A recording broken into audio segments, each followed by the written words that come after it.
Bonjour, nous allons poursuivre notre cours de comptabilité générale 2 en abordant le deuxième chapitre relatif aux provisions. Il s'agit de présenter la concrétisation comptable du principe de prudence qui justifie la tenue des provisions par les entreprises. Une provision se définit sur le plan comptable comme la constatation de la dépréciation soit des éléments de l'actif, soit des charges ou des pertes non encore réalisées et que des événements en cours rendent probable la dépréciation des éléments en question. Les charges et les pertes doivent être nettement précisées quant à leur nature et doivent permettre une évaluation approximative de leur montant. Ainsi, et pour constater une provision de point de vue comptable, il faut remplir 3 critères. Dans un premier temps, il faut préciser la nature de la provision, puisqu'on distingue généralement 2 types de provisions. Les provisions pour dépréciation d'éléments enregistrés en comptabilité et bien entendu, comme l'actif immobilisé, l'actif circulant, etc. Et bien entendu, les provisions durables pour risques et charges. Deuxième condition est qu'il faut s'assurer que la réalisation est incertaine. Et c'est ce qui fait d'ailleurs la différence entre l'amortissement et les provisions. Comme on a déjà discuté lors de notre premier chapitre, l'amortissement correspond à une dépréciation de la valeur d'un actif d'une manière irréversible, c'est-à-dire que la réalisation est certaine, alors que la provision renvoie au caractère probable, éventuel, de la perte en question ou de l'événement en question. Et en dernier lieu, la possibilité de prévoir l'événement pour qu'on puisse justifier sa validité. Et donc, à travers cette définition, on voit que les provisions constituent un mécanisme comptable qui a été stipulé par le principe de prudence et selon lequel toute perte probable, envisageable, doivent être couvertes en comptabilité par l'enregistrement d'une provision, alors que les produits ou les gains ne sont pas pris en compte que lorsqu'ils sont définitivement acquis, c'est-à-dire que leur réalisation est certaine. 2 catégories de provisions seront étudiées tout au long de ce chapitre. Il s'agit d'abord des provisions pour dépréciation, qui renvoient donc à la réduction de valeur d'un actif dont les effets ne sont pas jugés irréversibles, ayant donc le caractère probable, et les provisions durables, tout simplement, pour risques et charges, qui renvoient à une constatation comptable d'une charge probable, un passif, que l'entreprise aura à décaisser dans un avenir plus ou moins proche et pour un montant non connu définitivement, donc en termes d'estimation. Et donc là, il s'agit principalement d'étudier les provisions pour dépréciation qui se matérialisent par la réduction de la valeur d'un actif enregistré, que ce soit actif immobilisé, actif circulant et même la trésorerie, et les provisions pour risques et charges qui renvoient bien entendu à la possibilité à ce que l'entreprise décaisse dans un avenir plus ou moins proche la charge qui est probable avec un montant non connu définitivement. Une provision pour dépréciation est la constatation comptable de l'existence pour un élément d'actif d'une valeur actuelle devenue inférieure à la valeur d'entrée ou la valeur nette d'amortissement. Et là, on distingue 2 possibilités. Lorsque la valeur actuelle est supérieure à la valeur d'entrée d'un élément d'actif enregistré en comptabilité de l'entreprise, cela se traduit par la présence d'une plus-value potentielle ou tout simplement d'un gain qui est probable. Et dans ce cas, la plus-value en question ne sera pas constatée en comptabilité en vertu du principe de prudence. En effet, donc, les gains et les plus-values ne seront enregistrés en comptabilité que lorsqu'ils deviennent définitivement acquis ou tout simplement dont la réalisation est certaine. Alors que lorsque la valeur actuelle est inférieure à la valeur d'entrée, cela se matérialise par la présence d'une perte envisageable que vous avez appelée une moins-value. Et à partir de là, en fonction toujours du principe de prudence, l'entreprise doit constater dans sa comptabilité une provision. Et donc là, c'est un mécanisme comptable qui permet à l'entreprise de couvrir certaines pertes envisageables ou probables qui se matérialisent par une valeur actuelle qui est inférieure à la valeur d'entrée. Et cela signifie tout simplement qu'il y a une dépréciation puisque la valeur de l'actif sera revue à la baisse. À partir de là, la valeur à enregistrer en comptabilité sera donc déterminée par la différence entre la valeur actuelle et la valeur d'entrée, comme vous voyez donc sur l'écran. Pour enregistrer en comptabilité la dotation aux provisions, on va donc au même principe que nous avons vu avec l'enregistrement de l'amortissement. Vous devez débiter les comptes 619, 639, les dotations d'exploitation aux provisions pour dépréciation en fonction de l'élément concerné par la provision. Et donc là, je vous invite à ouvrir votre plan comptable pour consulter les postes, les comptes et les sous-comptes. Donc il y a des dotations spécifiques à l'actif immobilisé, à l'actif circulant, à la trésorerie, etc. Et de la même manière, donc, vous allez créditer les comptes 29 au 39, les provisions pour dépréciation en fonction de l'élément à enregistrer. Voici une illustration concernant l'enregistrement comptable des provisions pour dépréciation des immobilisations incorporelles. Comme vous voyez sur le diaporama, il s'agit de débiter le compte 61 942, dotation d'exploitation en provision pour dépréciation des immobilisations incorporelles, et créditer le compte 29 20, provision pour dépréciation des immobilisations incorporelles. Dans certains cas, l'entreprise peut aussi utiliser les comptes 65 912 qui traduisent des dotations aux amortissements exceptionnels des immobilisations incorporelles. Donc ce sont des dotations qui peuvent être débitées de la fraction d'amortissement supplémentaire lorsque les conditions d'exploitation et les perspectives d'entreprise justifient une telle mesure, notamment lorsqu'il s'agit des éléments exceptionnels non courants, et bien entendu débiter de l'amortissement exceptionnel relatif à la dépréciation en cas d'inutilisation des biens pour arrêt de fabrication ou en cas de biens invendables ou en cas de sous-activité.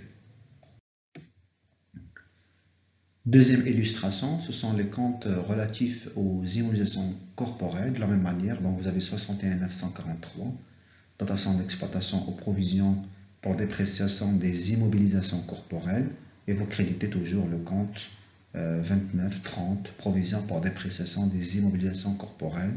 De la même manière pour les titres financiers, les actifs financiers, que vous avez appelés en comptabilité générale immobilisation financière. Donc vous allez débiter le compte dotation en provision pour dépréciation des IMO financières, bien entendu, et créditer le compte provision pour dépréciation des IMO financières. Étant donné que la provision matérialise un élément qui est probable, qui est envisageable, et par conséquent, la perte en question peut subir des modifications, soit à la hausse, soit à la baisse. Et donc là, en matière d'enregistrement comptable, lorsque la perte augmente, en comptabilité, vous devez constater une dotation complémentaire avec le même schéma. Vous allez débiter les comptes dotation d'exploitation en provision et créditer le compte provision pour dépréciation en fonction de l'élément à enregistrer. Par contre, lorsque la perte baisse, ou lorsque le caractère probable se modifie vers la baisse, et donc là, vous devez constater une reprise. Et à partir de là, vous devez inverser l'écriture en débitant le compte 2939, provision pour dépréciation, et vous allez remplacer la dotation par la reprise. Et donc là, vous allez créditer le compte 719, 739, qui va vous permettre d'ajuster la provision à la baisse. Voici donc une illustration. Suite à la dégradation des indices de performance de la société CA5, l'expert comptable estime la dépréciation non définitive du fonds commercial à 20 000 dirhams. Et ce, à l'inventaire de l'année 2019. Donc là, vous avez la valeur actuelle 90 000 et la valeur d'entrée 100 000. Donc la différence traduit une perte probable que l'entreprise peut, bien entendu, enregistrer sur son fonds commercial. Et là, vous devez donc constater une provision qui va vous permettre de vous couvrir quant à la perte en question. Donc pour cela, comme je vous ai déjà expliqué, vous devez débiter le compte dotation d'exploitation aux provisions pour dépréciation des IMO incorporels 61 942 de 20 000 et créditer le compte provision pour dépréciation des immobilisations incorporelles. Et donc à partir de là, vous allez enregistrer en comptabilité la provision en question. Deuxième donc illustration, au cours de l'année 2020, la société CA5 a connu une chute plus aiguë de ses indices de performance. L'expert comptable estime cette dépréciation à 30 000 dirhams. Donc on avait la valeur actuelle à 70 000. Donc aujourd'hui plutôt la valeur actuelle est estimée à 70 000. La valeur d'entrée toujours à 100 000. La provision de 2019 est de 20 000. La provision à constater au cours de cet exercice en 2020 est de la différence tout simplement 100 000 moins 70 000 et 30 000. Et donc la différence 30 000 par rapport à 20 000 est égale à 10 000. Donc là il s'agit d'ajuster les provisions à la hausse de manière à constater l'augmentation de la perte. Et donc là vous devez reproduire le même schéma. Débiter les mêmes comptes, 61 942, dotation d'exploitation, provision pour dépréciation des IMO incorporels, 10 000 supplémentaires, puisqu'on avait déjà enregistré en 2019 20 000. Là, en 2020, on rajoute les 10 000. Et provision pour dépréciation des IMO incorporels à créditer 29,20 de la même valeur. En revanche, en 2021, la société CA5 a réalisé un chiffre d'affaires important vis-à-vis de ses concurrents, ce qui a impacté la valeur de son actif. Ainsi, son fonds commercial est estimé à fin 2021 à 140 000 dirhams. Donc, nous avons la valeur actuelle qui correspond à 140 000 dirhams. On rappelle aussi la valeur d'entrée, la valeur qui a été enregistrée en comptabilité à 100 000 dirhams. Donc, la différence traduit une plus-value, ce qui va donc annuler toutes les provisions qui ont été déjà constatées, puisque l'entreprise a réalisé sur l'exercice 2021 un gain, une plus-value sur la valeur de son fonds commercial. À partir de là, on ne va pas constater de provision, puisque en vertu du principe de prudence, les gains et les plus-values ne seront enregistrés qu'une fois ils seront définitivement acquis, c'est-à-dire que leur réalisation sera donc certaine et définitive. Et à partir de là, donc, on doit annuler l'ensemble des provisions qui ont été enregistrées au cours des exercices 2019 et 2020. Pour cela, donc, on doit débiter le compte 2920, provision pour dépréciation des immobilisations incorporelles de 30 000, donc les deux dotations qui ont été enregistrées, 10 000 plus 20 000, et annulé par le crédit du compte 71 94, reprise pour provision pour dépréciation des immobilisations incorporelles, donc 30 000. Et à partir de là, donc, vous allez constater l'annulation des provisions déjà enregistrées en comptabilité. Deuxième exemple, les provisions pour dépréciation des immobilisations corporelles. Donc là, il s'agit d'un terrain. Donc la société Beta possède 3 terrains. À l'inventaire de l'année 2015, ceux-ci ont été évalués de la manière suivante. Donc on avait 3 terrains, comme vous voyez sur l'écran, T1, T2, T3. La valeur d'entrée est de 90 300 290 000 et la valeur actuelle à la fin de 2015 est la suivante, 80 265 330 000. Quels sont les traitements à effectuer par le comptable de la société au 31/12/2015? Donc là, tout simplement, on va comparer la différence pour chaque terrain. Donc pour le premier terrain, on avait une valeur actuelle 90 000 par rapport à 90 000, donc soit une perte de 10 000 qui donnera lieu à l'enregistrement d'une provision. On a une valeur actuelle de deuxième terrain 265 000 par rapport à 300 000, donc soit aussi une perte qui sera enregistrée en comptabilité. Par conséquent, pour le troisième terrain, on a enregistré une plus-value qui ne sera pas bien entendu enregistrée en comptabilité jusqu'à ce qu'il soit donc définitivement acquis. Donc là, comme vous voyez sur l'écran, pour le premier terrain, l'entreprise réalise une moins-value. De la même manière pour le deuxième, puisque la valeur actuelle est inférieure à la valeur d'entrée, alors que sur le troisième terrain, l'entreprise a réalisé un gain, une plus-value qui ne sera pas couverte par une provision.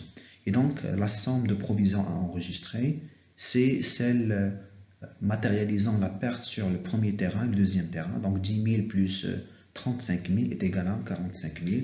Vous allez reproduire la même écriture, débiter le compte dotation d'exploitation aux provisions pour dépréciation des IMO corporels et créditer le compte provision pour dépréciation des IMO corporels 45 000, 45 000. En 2016, un expert en foncier qui travaille pour le compte de la société estime les changements des valeurs des terrains de la manière suivante. Donc nous avons les valeurs actuelles qui ont été enregistrées au 31/12/2016 pour le terrain numéro 1, une valeur de 85 000, le terrain numéro 2, 240 000 et le troisième terrain, 295 000. Donc là, comme vous voyez sur le tableau, nous avons essayé de comparer ces données pour pouvoir estimer les éventuels réajustements à effectuer au titre de l'exercice 2016. Donc nous avons les trois terrains, T1, T2, T3, avec leur valeur d'entrée, 90 000, 300 000 et 290 000. Ce sont donc les dates qui ont été enregistrées à la date d'acquisition. Nous avons aussi les valeurs actuelles enregistrées au 31/12/2015, 80 000, 265 000, 330 000. Et sur cette base, nous avons estimé et enregistré en comptabilité les provisions au titre de l'exercice 2015. Donc nous avons 10 000 pour le terrain numéro 1 et 35 000 pour le terrain numéro 2. Donc actuellement, nous sommes à l'exercice 2016 et nous avons les valeurs actuelles suivantes, 85 000, 240 000, 295 000. Donc on doit estimer quelles sont les provisions qu'on doit donc enregistrer. Pour le terrain numéro 1, nous avons une valeur actuelle de 85 000 pour 90 000, donc soit une perte de 5 000. Nous avons pour le terrain numéro 2 une valeur actuelle de 240 000 pour 300 000, soit donc une perte de 60 000. Et pour le terrain numéro 3, nous avons 295 000 pour une valeur de 290 000, ce qui se traduit par la présence d'une plus-value qui ne sera pas enregistrée en comptabilité. Donc là, pour estimer les réajustements à effectuer, on compare la provision en 2016 par rapport à ce que nous avons enregistré en 2015, soit donc les provisions de 2015. Donc on avait enregistré une perte de 10 000, alors qu'aujourd'hui la perte n'est estimée qu'à hauteur de 5 000. Donc soit donc un ajustement à la baisse de la valeur des provisions entre l'exercice 2015 et l'exercice 2016. Donc on doit constater une reprise sur provision pour dépréciation de l'immobilisation en question de 5 000. Pour le terrain numéro 2, on a vu une perte de 35 000, la perte a passé à 60 000. Donc là, nous avons une augmentation de la provision et donc là, il faut rajouter des dotations supplémentaires pour constater la différence, donc soit 25 000. En termes de comptabilisation des réajustements constatés au cours de l'exercice 2016, donc nous avons pour le terrain numéro 2 une augmentation de la provision. Donc là, il faut constater une dotation supplémentaire d'une valeur de 25 000. Pour cela, on va débiter le compte 61 943, dotation d'exploitation, provision pour dépréciation des immobilisations corporelles, 25 000, et créditer le compte 2930, provision pour dépréciation des immobilisations corporelles d'une valeur de 25 000. S'agissant du terrain numéro 1, donc, on avait une diminution partielle de la provision. Et donc là, il faut constater une reprise sur provision en débitant le compte 2930, provision pour dépréciation des IMO corporels, 5 000. Et bien entendu, créditer le compte 71 94, reprise sur provision pour dépréciation des immobilisations corporelles de la même valeur, donc 5 000. Je rappelle aussi pour le terrain numéro 3, on avait constaté une plus-value. Et là, en vertu du principe de prudence, les plus-values et les gains ne seront enregistrés en comptabilité qu'une fois ils seront donc définitivement acquis, c'est-à-dire que leur réalisation devienne bien entendu certaine.